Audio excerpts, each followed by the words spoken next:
Ladies and gentlemen, boys and girls, and everybody in between, welcome to another episode of the Chaps Chat Cats.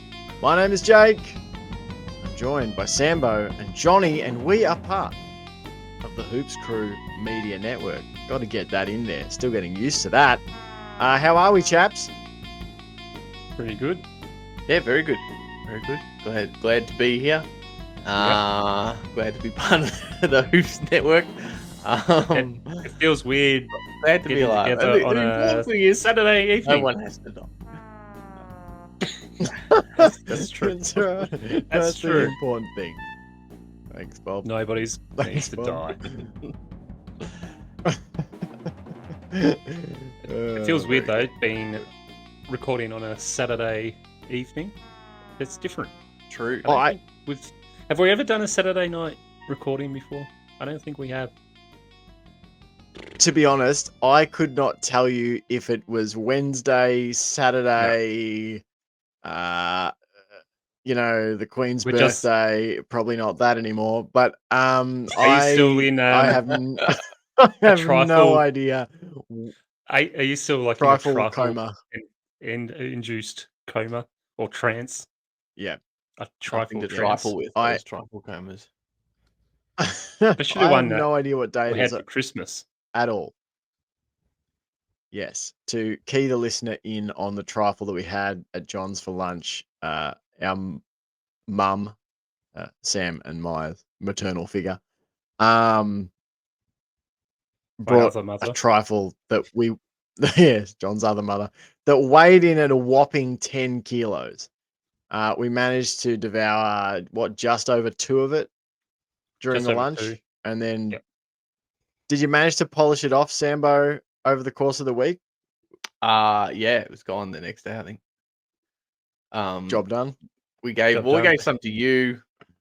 Got Tink in on it. He came and had a fair serving. Now I have to ask, how did we weigh it? I just got things did we weigh scales. I just got scales that you use to weigh yourself. I weighed myself first, and then grabbed a trifle and stood back on with it. Stood back on with it, and then just did it that John's way. weighed things before. Yeah, because your normal kitchen scales only go up to 5 kilos. Yeah. It just even when we'd eaten half of it, I was like, this shit still feels really heavy. It felt a lot heavier than 5 kilos. So I was just wondering if there could be any discrepancy, but it doesn't sound like there's any discrepancy in the means. There could always be a little bit of this of that, but I think it definitely was. Unless did you possibly go and go to the bathroom between the weighing? Because maybe you relieved yourself of a 5 kilo turd and then go back to the scales with definitely did actually not. weighs 15 kilos. Damn, okay. That's my only theory. No, because I weighed myself and then grabbed a trifle straight away. Jake was watching. Yeah, he can quality bear control. witness. Yep. Oh, I bore witness, all right, to that trifle straining the sinews in John's body as he attempted to lift it onto the scale. No, it was a great trifle. Back to convention this year, away from the old apple and ginger contraption and back to your more classical trifle, which was a nice return to form from the old girl. Now we just got to wait another go back to convention. One more year for the next 10 kilo trifle. Well, as my partner pointed out to me, why? And it's a good question to bring up.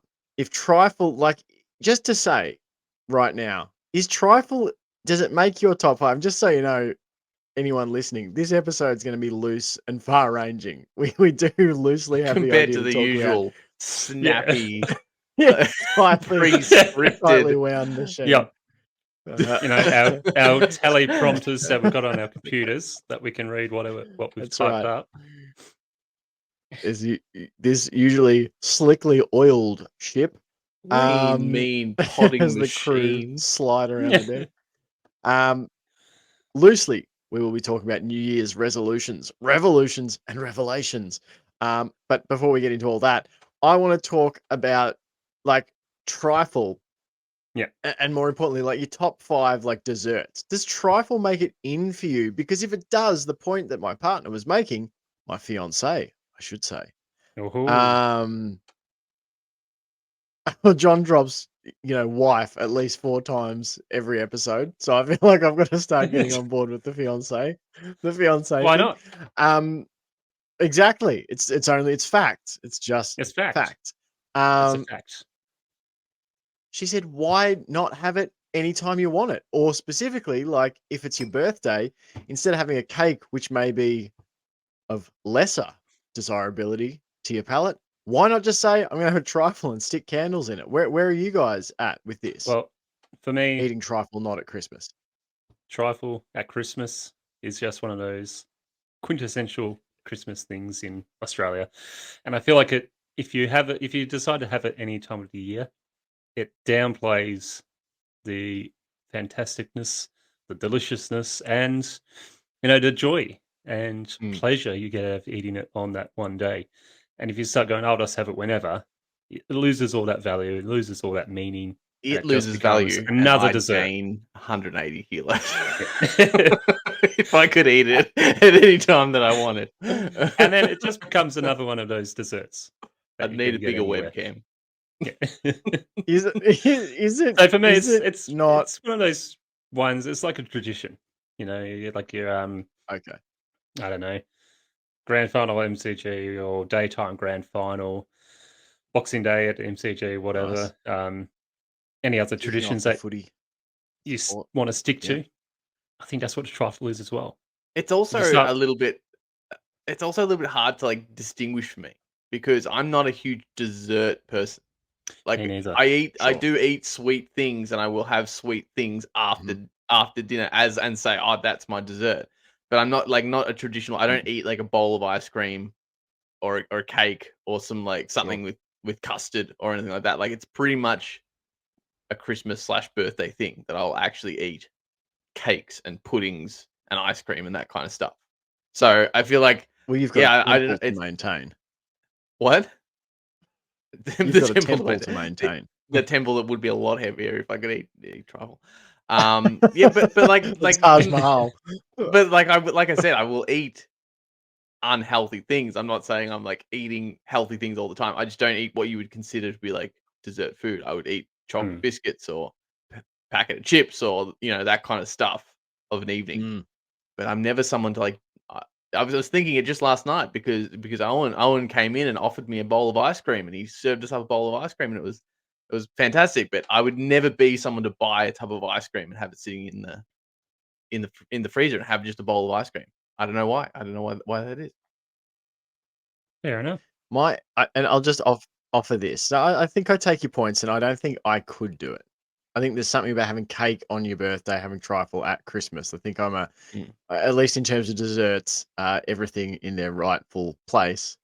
Into the class system as it pertains to foods.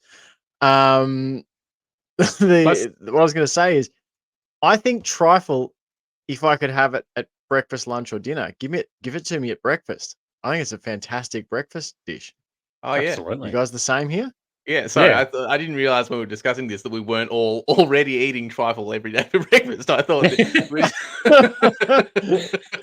specifically talking about dessert after dinner. I mean, yeah, that's I just order those. The best it tastes Woolies truck of trifles. Boxing Day morning. Yes. Yeah.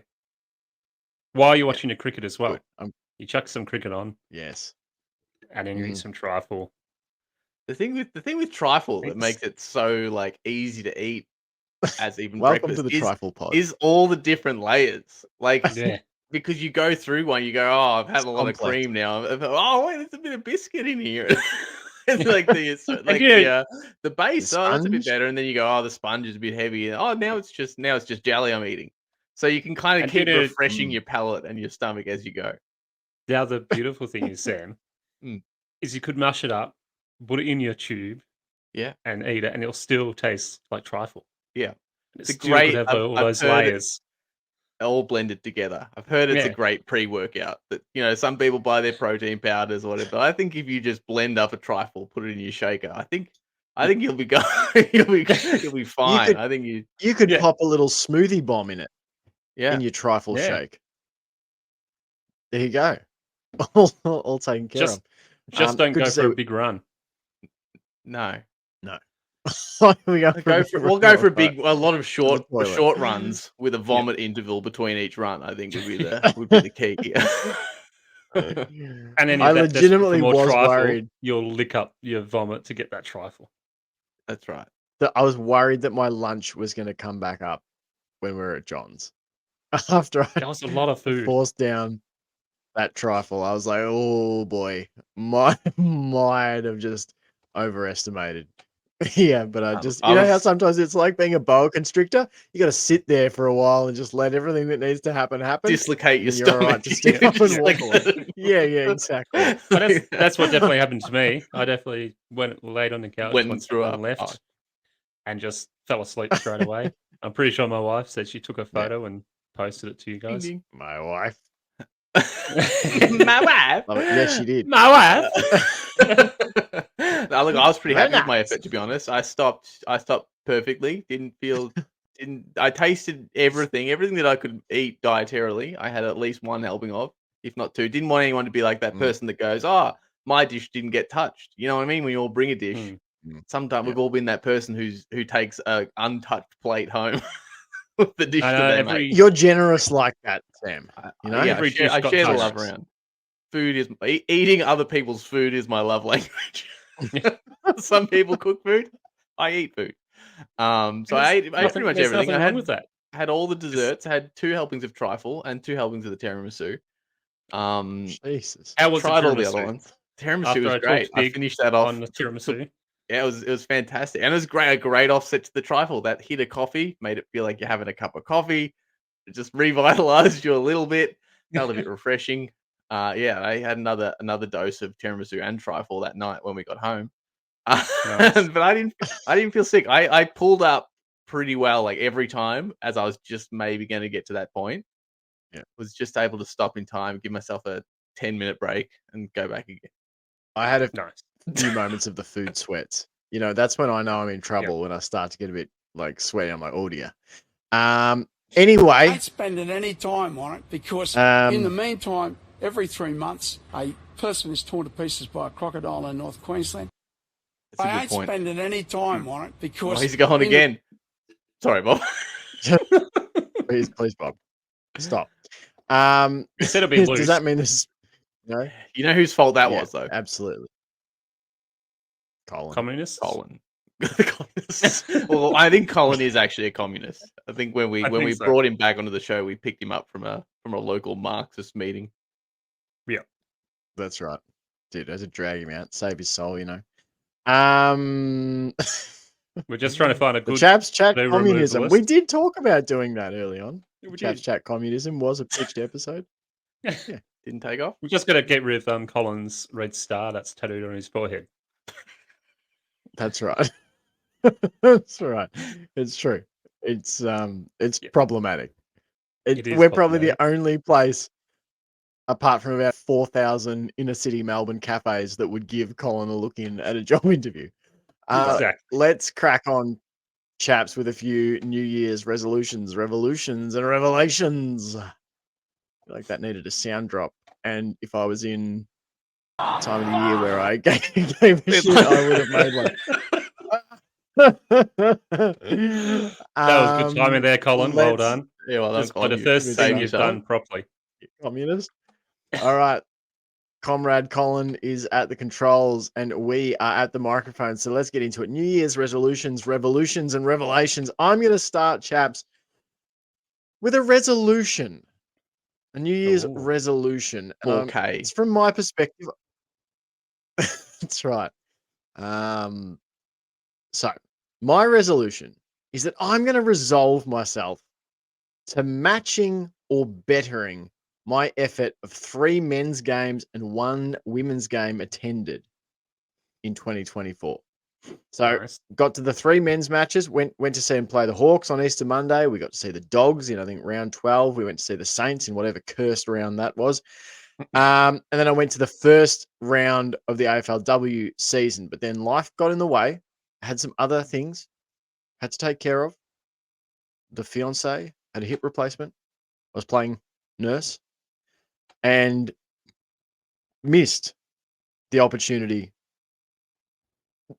to get to any of the other games in the AFLW season. So my resolution is that I would like to beat, I want to at least equal or beat my record. And my aim, what I'm aiming for as a base level, I want 6 games across both competitions. Ideally 3 men's, 3 women's. As a minimum. If we can shoot for more, that'd be fantastic. But that's my New Year's resolution, to match my attendance record or better it. The aim being 6 games, which would put me 2 better than in 2023. Any thoughts, chaps? Any comment, or have you got resolutions of your own? That's a good one. That is a good one.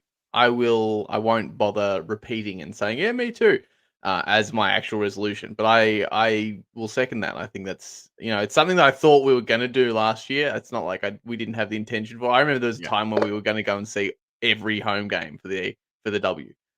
That didn't happen. I think we were thinking every home game and all the games that we could make at Melbourne. But that certainly did not eventuate. So you certainly weren't alone in not maybe meeting that intention. But yeah, I'll follow you on that one. I think this year would be a really good year because the reality is too, it's hard to make the men's games. Like they sell out, and it's not going to be long before like it's the same. Before we can't just go the day before. You know what? I'll mosey on down and watch a game at Cardinia Park. I'll mosey on down for a 3-hour drive to Cardinia Park. No, we'll actually have to plan these things, and so it should be. But we better make the most of being able to get in whenever we want. I agree. Definitely. Little pet peeve about going to Footy Live. Love most of the things about it. The one thing I hate is morons after the game shouting their team's name as we're all walking out. Everyone's trying to walk out and chat. Seriously, have we, the three of us, ever felt like shouting at the top of our voice, "Up the Catters"? Like, constantly. I don't get every single day. Every single day. Really? Yeah. Maybe I'm on my own walking down the street. But specifically no, walking not really. out, what is this? Even when we won the games, never engaged in it this year. Just don't get it. Just irks me a little bit. But anyway, maybe I'm on an island here. Look, I think it's no. It's probably not to date you here, Jake, but it's probably an age thing. It's probably something to do with being young, dumb, and full of confidence. That makes me. True. Like I think probably would have. I just like to say it's not like a thing that I'd want to do, and I just reserve myself. I just don't think of it. If we're walking out after a win, I'm talking to you guys about it. We're like having fun, we're laughing, talking about moments in the game. I don't think it ever occurs to me just to suddenly absolutely bellow an innocuous phrase at the top of my lungs. I suppose you're walking out of a game back to, some sort of satisfactory, well-constructed life. These people, shouting at their teammates are wandering back to who knows, just nothingness. And another 6 days before they can. Bugatti's home. That's really. Look at these 21-year-olds driving a convertible back to their 18-bedroom mansions. After a sterling win of their football team. I pity them. Ridiculous. Definitely. Either of you chaps got a resolution to add to the frame here?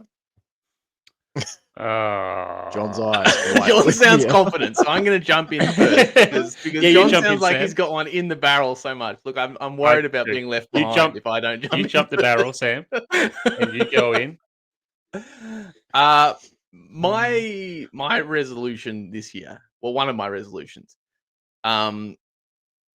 would be to try and get myself a little more emotionally invested. Now, this is kind of the flip side of what we just talked about this year. And this isn't to do with the W because I didn't struggle with that with the W this year, but with the men's season, we talked about the team being satisfied, us being satisfied, the Thanos meme, all that stuff. And it made for a pretty okay year watching the men's for me. But I would like to this year kind of try and put all that stuff put the history on the shelf a little bit, and invest in this men's season as if it might be our last time to contend or something like that. Like just try and really let it get to me. I like that I've got to this place in life where I can not be too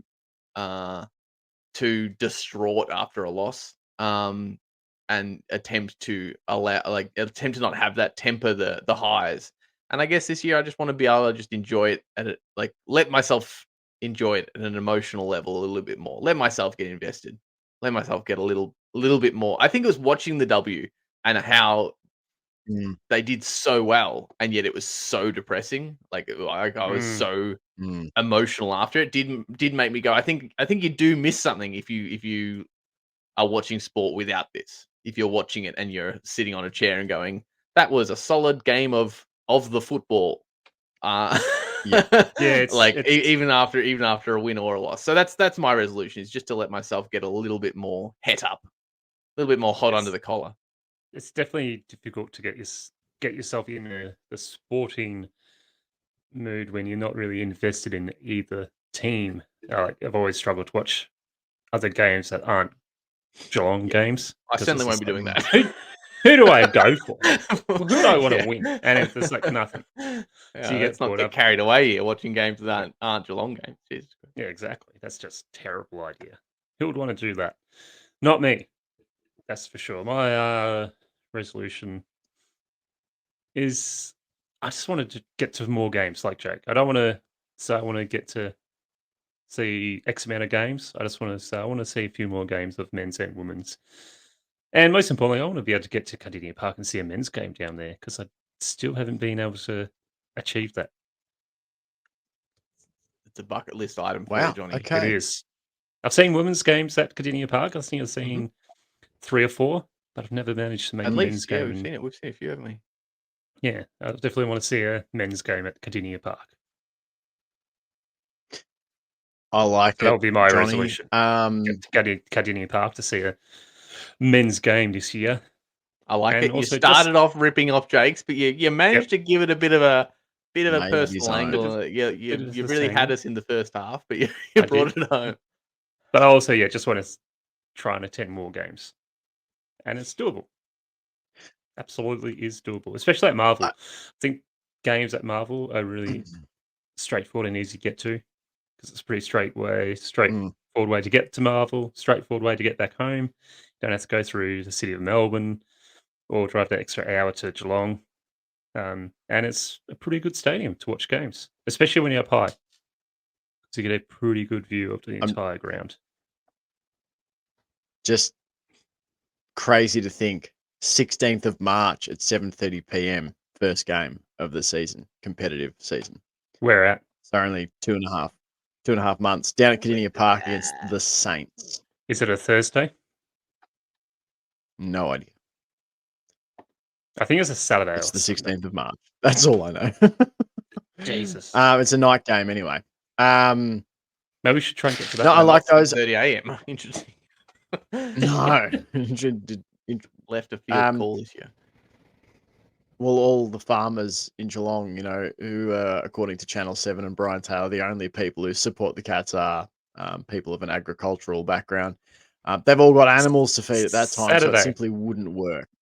They should see my to schedule a game at 7:30 a.m. I'll prove them wrong. I like the one too about being emotionally invested.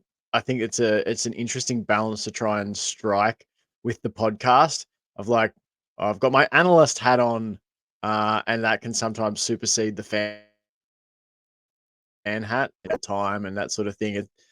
I'd love to get to the point where I can watch the game twice, once as a fan, and then the second time go back and analyze it, with the analyst hat on, where first time I don't even think about that as much. I just watch it to watch.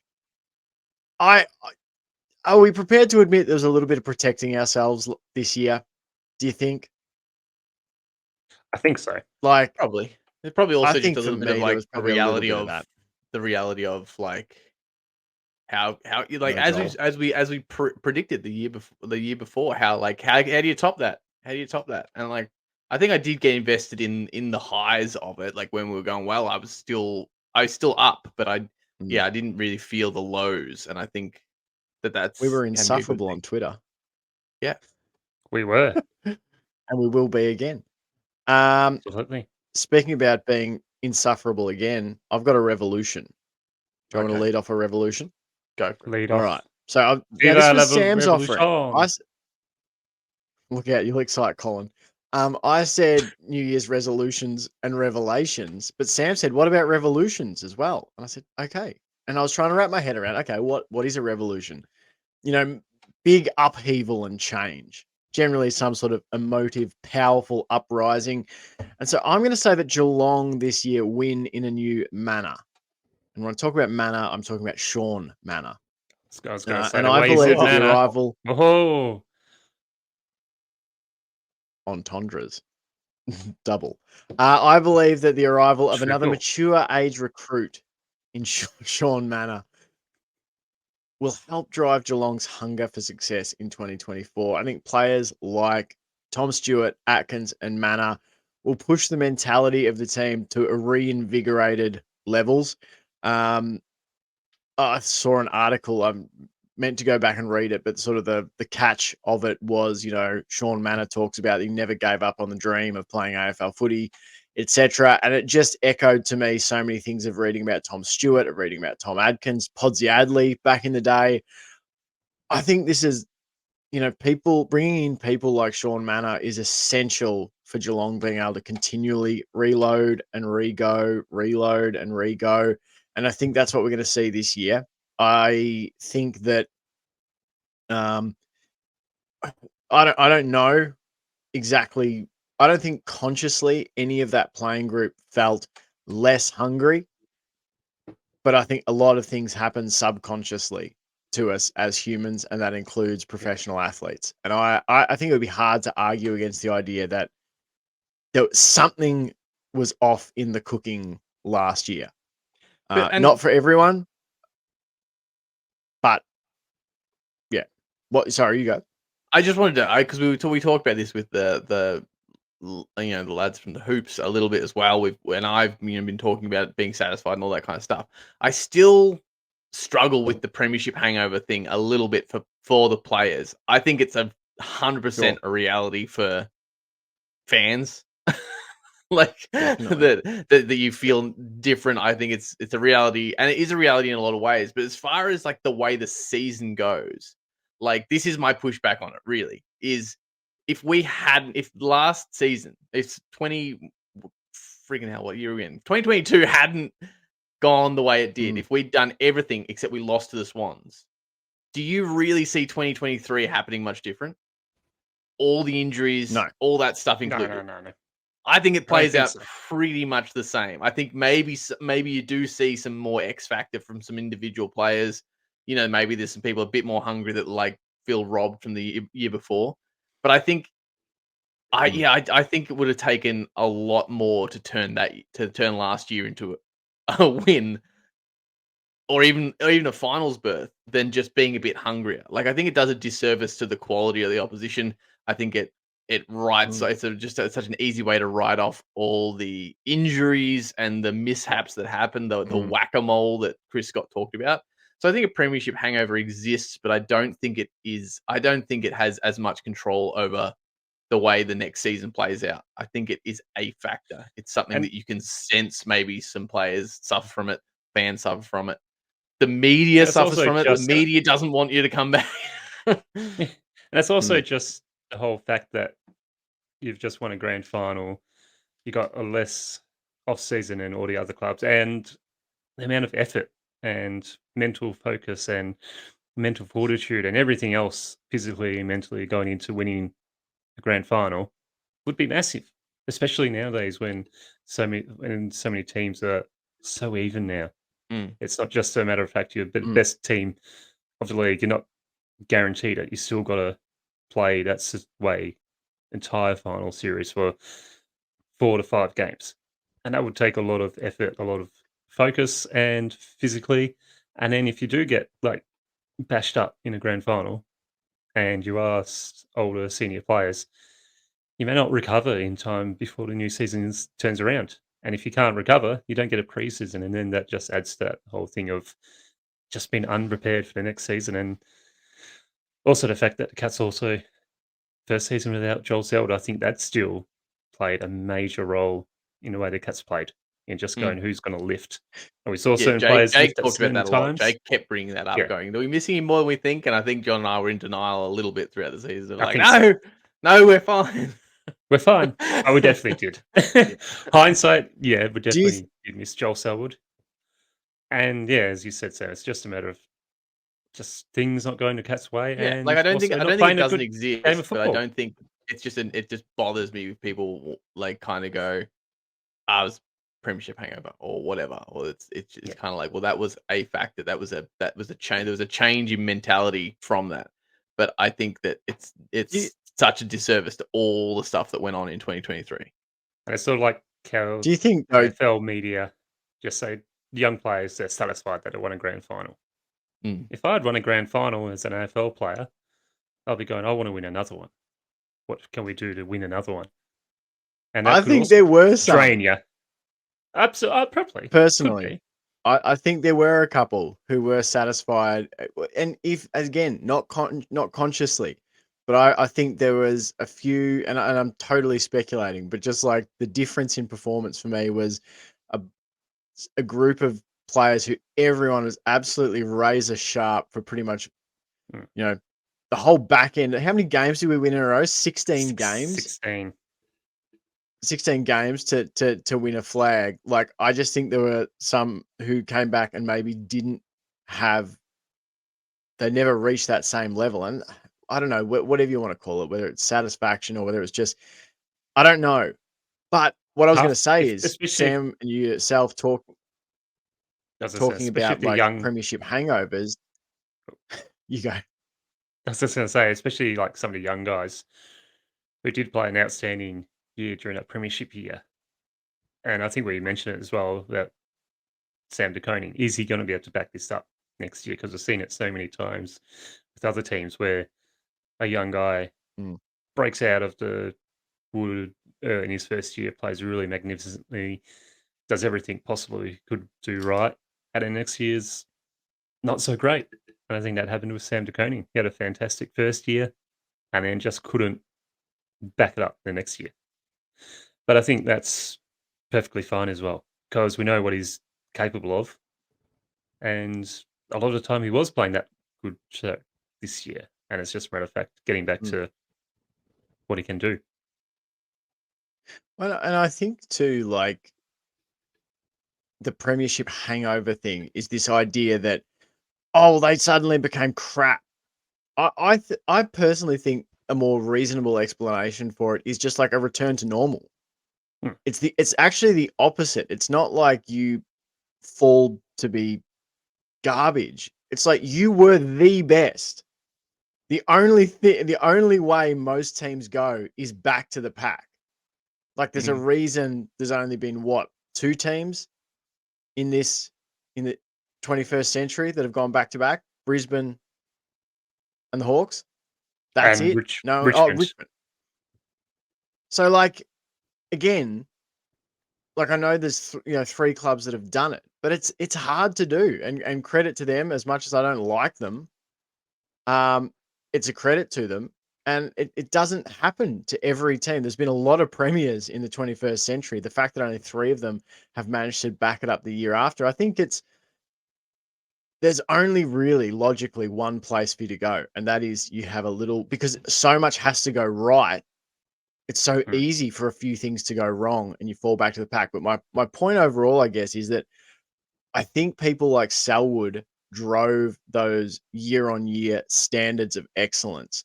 And I think that with a longer preseason open to them, given that their season ended, they were able to come back a little earlier this year than the one before. I think the fact you've got few different players in the mix, and I've talked about like Sean Manor, but those guys who it's nothing that they've ever taken for granted, because they, were never guaranteed a spot in the AFL. I think those are the guys who will drive the Cats men's team to new heights.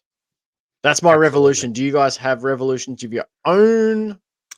Well, I was actually gonna. Can we jump around a bit? Because I was gonna go with a revelation. Go for it. Oh, go for it. Which is, Please. It might sound like a no-brainer to a lot of people listening here, because of course people listening to this are, just the cream of the crop of the entire human species. But some people might not know and appreciate the things we appreciate. And I think he's an oldish player to be called to predict a revelation. But I think Cam Guthrie will be a revelation. Oh yes, because I think this leads out of what I was talking about of the way people are dismissing the Cats last year, and we've talked about it a lot already. So I'm not going to go into the statistics over it all again of where he ranked in our team and in the league as well, in like a multitude of very important stats through that midfield. But I feel like no one talked about him being gone. Like people talked about Cameron playing half a year, or Dangerfield having trouble, or Hawkins having trouble. It was barely uttered throughout the season that Cam Guthrie wasn't there. And I think he's one of those players that's just been a little bit forgotten, and even not necessarily even amongst the Cats fans, but amongst, AFL viewers in general, and definitely by the media. And so I predict that he's going to come back in career best form, with a real, a real hunger and a real fire. Like, because if anything can cure your so-called premiership hangover, it's going to be sitting on the sidelines and watching your team sputter and start for a whole season while you try and get over an injury. And I think a toe injury as well. Just cut it off. You don't even need it. Of all the injuries to take you out for an entire season, he gets a toe. It's like, it's not like one of those. No, I did an ACL. It's like, how did you injure yourself out of the John just season? Injury shaming Cam Guthrie. Yeah, exactly. It's just like, not even a good one. I busted my toe. Toe. You just make something else up. Yeah, it's just crazy to think that a toe injury, which a toe you'd think, yes, it was his big toe. And how many spares have we got?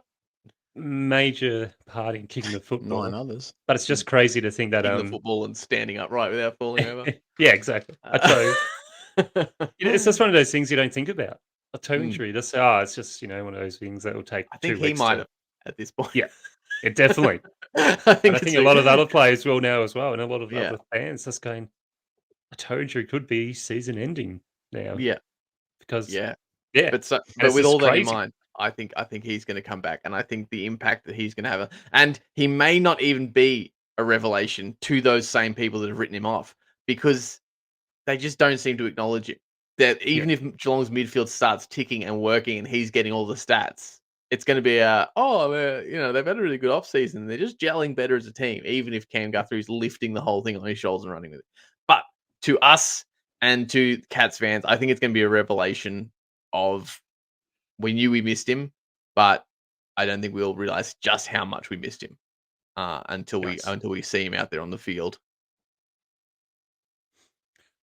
I'm going to go with a revelation as well.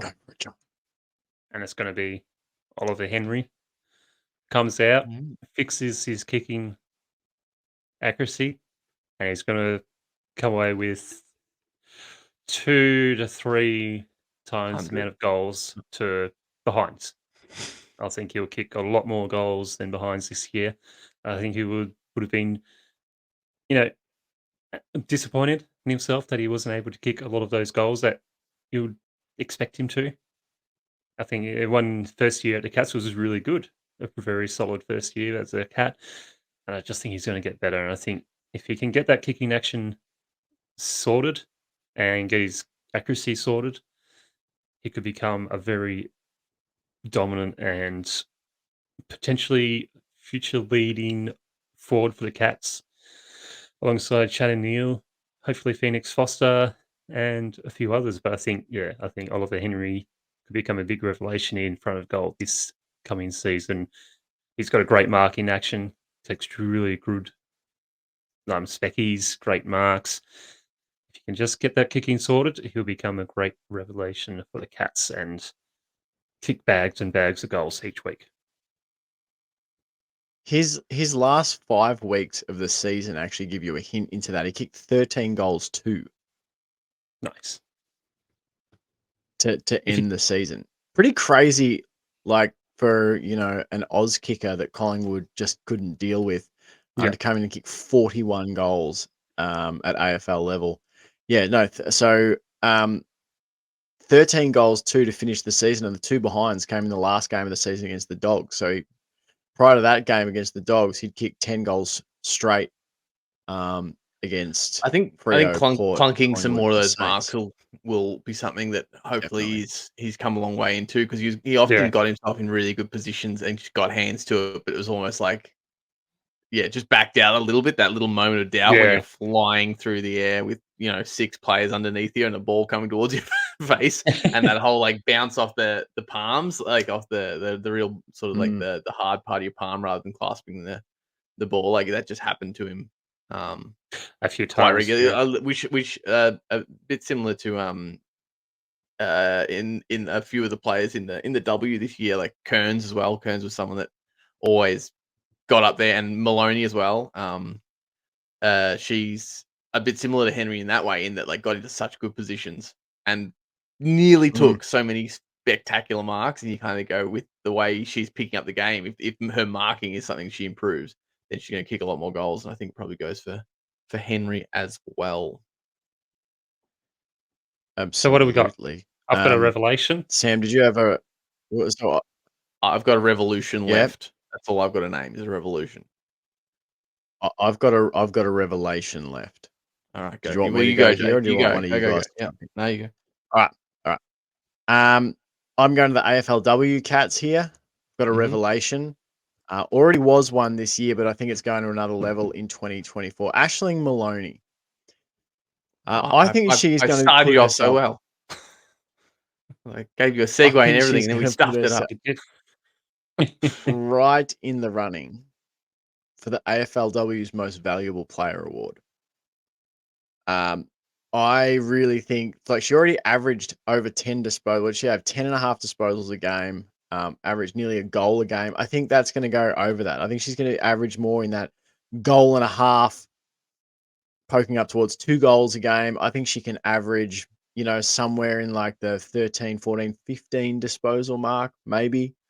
Because I think she's going to be drifting further up the ground, getting involved in play. We saw her do that as the season went on, and she felt more and more comfortable. I mean, to be honest, I think if you actually look at her game by game in 2023, like her last, she had a month there where she went 13 touches, 14 touches, 18, 11. Now, she only had 9 in the game against Brisbane, but it was, I think, a lower possession sort of game.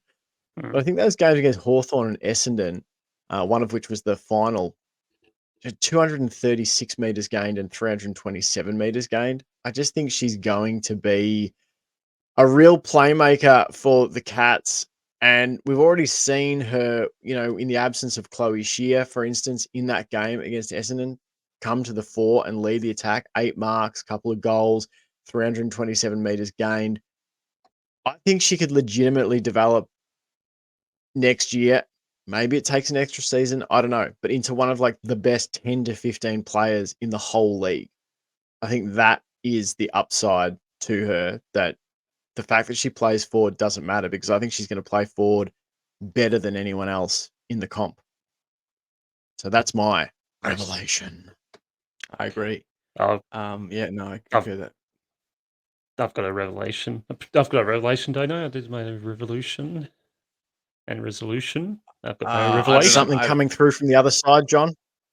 Do you have a revelation? Is the revelation in the room with us now? It is. It's also going to AFLW. And the revelation is they were not happy at the end of the Brisbane Lions game, the way they finished the season. They wanted more, absolutely. And I reckon they're going to come out absolutely full of fire, full of piss and vinegar, as young people would say, full of everything. Young people would say in 1789. Exactly. Yeah, would the And, young people? Our age 20 gap is showing. 26 players to re-sign, all on board with the Cats. I think they're going to come out absolutely firing. And I'll say to all the other teams, they better watch out because this Cats women's team will be coming out hot, firing, and ready to pummel and ready to hurt other teams. And I reckon the Cats are going to build up a real fear factor amongst every other team because the way they finished the season was just outstanding and inspiring, and you could just tell each game that they won in the lead up to the finals and in the finals just gelled them together as a group, solidified that group, got around Dan, the crowd got around them. And I just think there's something massive building at the AFLW's team, and I think it's going to erupt next year, and I think they're going to be eerily, nearly unstoppable. And that thing brewing, John, is my revolution. And Yes. and that revolution is the Geelong Cats Football Club. Grand finals in the AFLM and the AFLW, if not premierships. I think it might be a cop out, but that's what I'm going with my revolution. Is 2024 is the Geelong Cats Football Club revolution, and I think different ends of the spectrum, but like you were saying, John, I think both teams finished their respective seasons in such a way to, to inspire. It's one of those things where there's two ways you can go after both of those seasons. You can kind of accept your lot and move on, or you can come out and right the wrongs of the past. And I think if Geelong has done anything, it's proved that we are here for the long haul, that we are eternal challengers. And I think this is going to be the year when we see that across, if not just those grades, then all the grades and both of the VFLM and the VFLW as well. But yeah, I think it's an exciting time. Like we've had that peak in 2022, and things have started again. And I think there couldn't be a more exciting time to be a Geelong Cats fan, with these four fantastic outfits being put out onto the field, and bring on the season. Absolutely. Dynasties never die; they merely slumber. I think that it's an underrated bonus that we have both of the teams in the position they are. Mm-hmm. Like, remember in 2022 when the Cats men won the flag and the women's team talked about the boost that gave them, just having that around the building. That, this build up, the men's team getting it done at the pointy end of the season, it really spurred them on. Why can't the opposite happen? Why can't the men sitting at home having not made finals? Exactly. I think they've watched to say the same thing. I think the women's team, the way they played in Indonesia's year, absolutely would inspire the men's team to go. That is the Cats way. That is the Cats way to play football. That is the Geelong way. They represented the football club perfectly. And then, you don't want to be left in the dust. So you either got to lift up and rise to level, or you will be left in the dust. And I tell you what, there's the vice captain and the captain. They're not ones to be left in the dust, especially the vice captain of the men's team, that is. Yes. I agree. We concluded. Yep, we had a bit of internet issue, but yes, we had. Yeah. Sorry, that's right. We weren't just leaving you to hang. There was just a big silence. Yes, no, I'm all good. Yeah, I'm all good. Like bits and pieces tonight. Trifle expended. Excellent. Cats. It's been the whole thing. It's been the full trifle, the full Christmas dinner. The full 10 kilos of trifle. That's right. There is no specific Patreon segment tonight. What I'm going to do instead is put this episode up for our Patreon subscribers as a video show, as an audio show, and then there'll be a little bit of a delay before I put it up for free for the public. So if you are a public person listening to this show a little later than the Patreon crew, would love for you to come and join us on the Patreon. You can simply do that by searching up the Hoops Crew on Patreon. $5 Aussie a month. It'll say $3.50 US, I think, or something like that. So it's $5 or $6-ish dollars. I've got to figure out the US currency. I don't know why it's in US currency, but the point is it's 5-ish Australian dollars a month. You get access to early stuff, bonus stuff, all that sort of thing. And during the season, VFL men's and women's coverage. And of course, given our partnership with the Hoops Crew, with Ben and Paul, there'll be more of their content appearing in that feed as well. So that's all from us. Thanks so much for listening. Thanks so much for supporting. Absolutely. I know. It's just amazing. None of us have to Biggest die. team up since. None of us have to die. That's right. That's the key takeaway. Thanks, Bob Cutter. That's it. That's all. That's it. That's all she wrote. That's the blooming lot. Have a happy new year. That's right. Have a happy new year. Stay safe.